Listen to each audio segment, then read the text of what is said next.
ಅಫ್ಜಲ್ಪುರದಲ್ಲಿ ಭುಗಿಲೆದ್ದ ತಳವಾರ ಸಮುದಾಯದ ಹೋರಾಟ. ನ್ಯಾಯಕ್ಕಾಗಿ ಆಗ್ರಹಿಸಿ ದೀರ್ಘ ದಂಡ. ಎಸ್ಟಿ ಪ್ರಮಾಣ ಪತ್ರಕ್ಕಾಗಿ ತಳವಾರ ಸಮುದಾಯದ ಆಗ್ರಹ. ಅಫ್ಜಲ್ಪುರದಲ್ಲಿ ತಳವಾರ ಸಮುದಾಯದ ಪ್ರತಿಭಟನೆ ಭಾರೀ ತಿರುವು ಪಡೆದುಕೊಂಡಿದೆ. ಎಸ್ಟಿ ಜಾತಿ ಪ್ರಮಾಣ ಪತ್ರ ಹಾಗೂ ಸಿಂಧುತ್ವ ಪ್ರಮಾಣ ಪತ್ರ ನೀಡುವಂತೆ ಆಗ್ರಹಿಸಿ ಆರಂಭವಾದ ಹೋರಾಟದ ಮಧ್ಯೆ ಶಾಸಕ ಎಂವೈ ಪಾಟೀಲ್ ಅವರ ಪುತ್ರ ಹಾಗೂ ಕೆಕೆಆರ್ಟಿಸಿ ಅಧ್ಯಕ್ಷ ಅರುಣ್ ಕುಮಾರ್ ಪಾಟೀಲ್ ಪ್ರತಿಭಟನಾ ಸ್ಥಳಕ್ಕೆ ಭೇಟಿ ನೀಡಿ 4 ಗಂಟೆಗಳ ಕಾಲ ಪ್ರತಿಭಟನಾಕಾರರ ಜೊತೆ ಮಾತುಕತೆ ನಡೆಸಿದರು. ಅಂತಿಮವಾಗಿ ಏನಾಯಿತು? ಈ ವಿಶೇಷ ವರದಿ ಇಲ್ಲಿದೆ ನೋಡಿ. ಅಫ್ಜಲ್ಪುರ ತಾಲೂಕಿನ ತಹಶೀಲ್ದಾರ್ ಕಚೇರಿಯಿಂದ ಆರಂಭವಾದ ತಳವಾರ ಸಮುದಾಯದ ಪ್ರತಿಭಟನೆ ಪಟ್ಟಣದ ಪ್ರಮುಖ ರಸ್ತೆಗಳಲ್ಲಿ ಸಾಗುತ್ತಾ ಶಾಸಕ ಎಂವೈ ಪಾಟೀಲ್ ಅವರ ನಿವಾಸದತ್ತ ಮುನ್ನಡೆಯಿತು. ಎಸ್ಟಿ ಜಾತಿ ಪ್ರಮಾಣ ಪತ್ರ, ಸಿಂಧುತ್ವ ಪ್ರಮಾಣ ಪತ್ರ ವಿತರಣೆ ಹಾಗೂ ಗ್ರೇಡ್ 2 ತಹಶೀಲ್ದಾರ್ ವಿರುದ್ಧ ಕ್ರಮಕ್ಕೆ ಆಗ್ರಹಿಸಿ ಪ್ರತಿಭಟನಾಕಾರರು ದೀರ್ಘ ದಂಡ ನಮಸ್ಕಾರ ಮಾಡುತ್ತಾ ವಿನೂತನ ಹೋರಾಟ ನಡೆಸಿದರು. ಈ ವೇಳೆ ಶಾಸಕ ಎಂವೈ ಪಾಟೀಲ್ ಅವರ ಪುತ್ರ ಹಾಗೂ ಕೆಕೆಆರ್ಟಿಸಿ ಅಧ್ಯಕ್ಷ ಅರುಣ್ ಕುಮಾರ್ ಪಾಟೀಲ್ ಪ್ರತಿಭಟನಾ ಸ್ಥಳಕ್ಕೆ ಆಗಮಿಸಿ ಪ್ರತಿಭಟನಾಕಾರರೊಂದಿಗೆ ಸುದೀರ್ಘ ಮಾತುಕತೆ ನಡೆಸಿದರು. ಇದಕ್ಕೆ ಪ್ರತಿಕ್ರಿಯಿಸಿದ ಪ್ರತಿಭಟನಾಕಾರರು ಕೇವಲ ಭರವಸೆ ಸಾಕಾಗುವುದಿಲ್ಲ, ಅಧಿಕೃತ ಆದೇಶದ ಪ್ರತಿ ದೊರೆತ ನಂತರವೇ ಪ್ರತಿಭಟನೆ ಹಿಂಪಡೆಯುತ್ತೇವೆ ಎಂದು ಸ್ಪಷ್ಟಪಡಿಸಿದರು. ಅಖಿಲ ಕರ್ನಾಟಕ ಮಹರ್ಷಿ ವಾಲ್ಮೀಕಿ ಸಮಾಜ ಸಂಘದ ವತಿಯಿಂದ ನಮ್ಮ ತಾಲೂಕಿನ ಶಾಸಕರು ಮತ್ತು ನಮ್ಮ ಊರಿನವರಾದಂತಹ ಶಾಸಕರು ಕುಮಾರ್ ಪಾಟೀಲ್ ಅವರ ಮನೆಯವರಿಗೆ ನಾವು ದೀರ್ಘ ನಮಸ್ಕಾರ ಮಾಡುವ ಮುಖಾಂತರ ನಾವು ಹೋರಾಟ ಮಾಡ್ತಾ ಇದ್ದೀವಿ. ಆದ ಕಾರಣ ಅದಕ್ಕೆ ಮತ್ತೆ ನಿನ್ನೆ ರಾತ್ರಿ ನನಗೆ ಕಾಲ್ ಬಂದ್ರು ನನಗೆ ನಾನು ರಾಜಕೀಯವಾಗಿ ವಿರೋಧ ಮಾಡ್ತಾ ಇಲ್ಲ. ನನ್ನ ಸಮಾಜಕ್ಕೆ ಬಹಳ ಅನ್ಯಾಯ ಆಗ್ತದ. ಅದಕ್ಕೆ ನಮಗೆ ಅವರು ನಮ್ಮ ತಾಲೂಕಿನ ಪ್ರತಿನಿಧಿಗಳಾರ, ಅವ್ರು ನಮಗೆ ನ್ಯಾಯ ಕೊಡಿಸ್ಬೇಕು. ಯಾಕಂದ್ರೆ ಎಲ್ಲ ತಹಶೀಲ್ದಾರ್ ಬಲ್ಲಿ, ಈಶ್ವರ ಬಲ್ಲಿ ಎಲ್ಲರಿಗೂ ಬಲ್ಲಿ ಹೋಗಿದ್ದೇವೆ. ಅವ್ರು ನಮ್ಗೇನು ಕ್ಯಾರೆ ಅಂತ ಇಲ್ಲ. ಅವರೇ ಸರ್ಕಾರದ ಅವ್ರ ಮನಸ್ಸು ಮಾಡಿ ನಮ್ಮ ಸಮಾಜಕ್ಕೆ ನ್ಯಾಯ ಕೊಡಿಸ್ಬೇಕು. ಅವ್ರ ಮನೆಯವರಿಗೆ ನಾವು ದೀರ್ಘ ನಮಸ್ಕಾರ ಆಗ್ತಾ ಇದ್ದೀವಿ.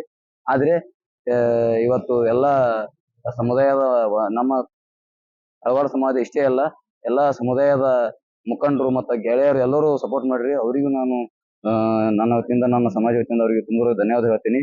ಇನ್ನೊಂದು ಏನಪ್ಪಾ ಅಂದ್ರೆ, ಮಾನ್ಯ ಶಾಸಕರು ಮತ್ತು ನಮ್ಮ ಅರುಣಗೌಡರು ಅಂತ ಅವರಿಗೂ ನಾವು ಮನವಿ ಮಾಡ್ತಾ ಇದ್ದೀನಿ. ಏನಪ್ಪಾ ಅಂದ್ರೆ, ನಾನು ಯಾವುದೇ ಉದ್ದೇಶದಿಂದ ನಿಮಗೆ ನಾವು ಅವಮಾನ ಮಾಡ್ಬೇಕಂತ ಇದು ವಿಚಾರ ಇಲ್ಲ. ಯಾಕಂದ್ರೆ ನಮಗೆ ಬಹಳ ತ್ರಾಸ ಆಗ್ಯದ. ಅದಕ್ಕೆ ನಾವು ಈ ಸದ್ಯ ಅಧಿಕೃತವಾಗಿ ಲೆಟರ್ ಹೊಡಿಸಿದ್ರಿ. ಅದು ಅಧಿಕೃತ ಲೆಟರ್ ನಾವು ಯಾಕಪ್ಪ ಅಂದ್ರೆ ಸುಮ್ಮನೆ ಈಗ ವಾದ ಮಾಡೋಕತ್ತ ನಾವು ನಿಮ್ಮ ಮೇಲೆ ಭರೋಸೆ ಮಾಡಿದ್ದೀವಿ.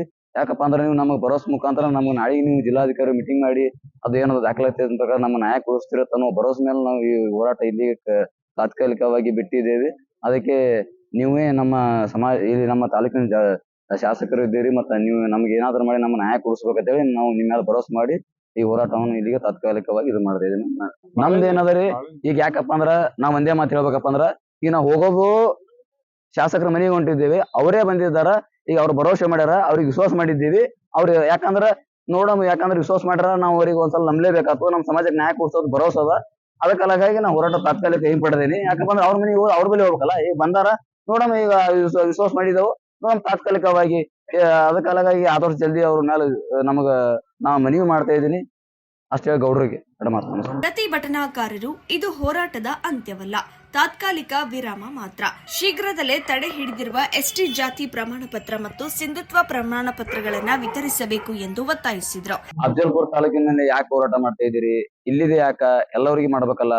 ಯಾದಗಿರಿ, ಗುಲ್ಬರ್ಗ ಇಷ್ಟೇ ಅದಲ್ಲ, ಒಪ್ಕೋತೀನಿ. ಇನ್ನೊಂದ್ ಏನಪ್ಪಾ ಅಂದ್ರ, ಯಾದಗಿರಿ ಗುಲ್ಬರ್ಗ ಎರಡೇ ಬಂದ ಇರ್ತಾರ. ಅದಕ್ಕೆ ಮಾನ್ಯ ಉಸ್ತುವಾರಿಗಳು ಪ್ರಿಯಾಂಕ ಖರ್ಗೆ ಅವ್ರ ಬಳಿ ನಾವು ಸಲ ಮನವಿ ಮಾಡ್ತಾ ಇದ್ದೀವಿ. ಅವರು ಈಗೆಲ್ಲ ರಾಜಕೀಯ ಮಾತಾಡೋದು ಬ್ಯಾಡಿಗೆ. ಯಾಕಂದ್ರೆ ರಾಜಕೀಯ ಭಾಳ ಮಾತಿರ್ತಾವ. ಯಾಕಂದ್ರೆ ನಮ್ಗೆ ತ್ರಾಸ ಆಗ್ಯದ.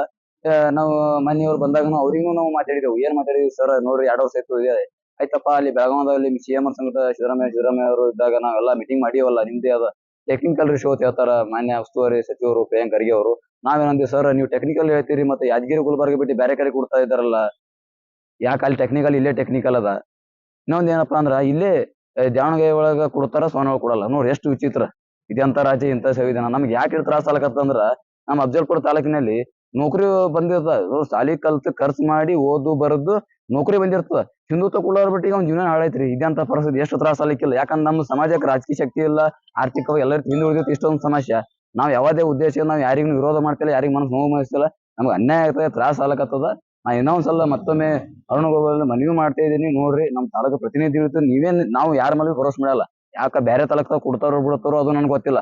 ನಮ್ಮ ತಾಲೂಕು ಪ್ರತಿನಿಧಿ ನಮ್ಮ ತಾಲೂಕು ನೀವು ಏನೇ ಮಾಡಿ ಇದನ್ನು ನಿಮ್ಮ ಮಾತಿಗೆ ನಾವು ನಂಬಿ ನಾವು ಭರೋಸೆ ಮಾಡಿ ಹೋರಾಟ ತಾತ್ಕಾಲಿಕ ಹಿಂಪಡೆದಿವಿ. ನಮ್ಗೆ ಏನಾದ್ರು ಮಾಡಿ ನಮಗೆ ಮನವಿ ನೀವು ನಮ್ಮ ನ್ಯಾಯ ಕೊಡಿಸ್ತಿರುತ್ತೇವೆ, ನಾವು ನಿಮ್ಮ ಮೇಲೆ ವಿಶ್ವಾಸ ಮಾಡಿ ನಾವು ಹಿಂಪಡೆದಿವಿ ಅಷ್ಟೇ. ಮತ್ತೊಂದು ಈಗ ಸರ್ಟಿಫಿಕೇಟ್ ಮೊನ್ನೆ ಡಿ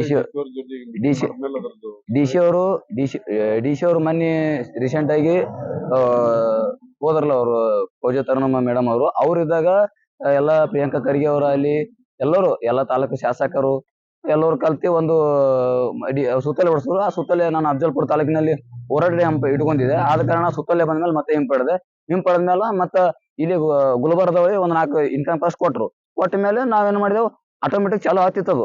ಡಿ ಸಿ ಅವ್ರು ಓಡಿಸೋಗಿರತ್ತೆ ಅಂದ್ಮೇಲೆ ಇಲ್ಲಿ ಅಫಜಲ್ಪುರ ಗೇಟ್ ತಹಸೀಲ್ದಾರ್ ಬಲ್ಲಿ ಹೋದೆ, ಎಲ್ಲಿ ಕೊಟ್ರ ಅಂದ್ಮೇಲೆ ಮತ್ತೇನ್ ಮಾಡಿದೆ ಹೊಳ್ಳಿ ಆಮೇಲೆ ನಾವು ಅದು ಫೋನ್ ತೋರಿಸ್ಮೇಲೆ ಇಲ್ರಿ ಅವೆಲ್ಲ ಓಲ್ಡ್ ಅವ ಅಂತ ಹೇಳ್ತಾರ. ಓಲ್ಡ್ ಅವ ಅಂತ ಹೇಳ್ತಾರ. ಇವ್ರು ಯಾಕಂದ್ರೆ ನಾವು ಇಲ್ಲೇ ಮಾಡತ್ತಿ ಇವರೇ ಟಾರ್ಗೆಟ್ ಮಾಡತ್ತಾರಪ್ಪ ಅಂದ್ರ ಇವರು ಅಫಜಲ್ಪುರ ತಾಲೂಕಿನಲ್ಲಿ ತಳವಾರಿಲ್ಲ ಅಂತ ಹೇಳಿ ಒಂದು ವರದಿ ಮಾಡ್ಯಾರ. ಇವರು ಹಿಂದುಳಿದ ವರ್ಗದಲ್ಲಿ ಬರ್ತಾರ ಅಂತ ಹೇಳ್ತಾರ. ಇವರು ಕೋಹ್ಲಿ ಕಬಲಿಗೆ ಅಂತ ಹೇಳ್ತಾರ. ಇನ್ನೊಂದ್ ಏನಂದ್ರ ಹಿಂದೂ ತಳವಾರಿದವರಿಗೆಲ್ಲ ತಳವಾರ ಭಯ ಕೊಡ್ಲಕತ್ತಾರ.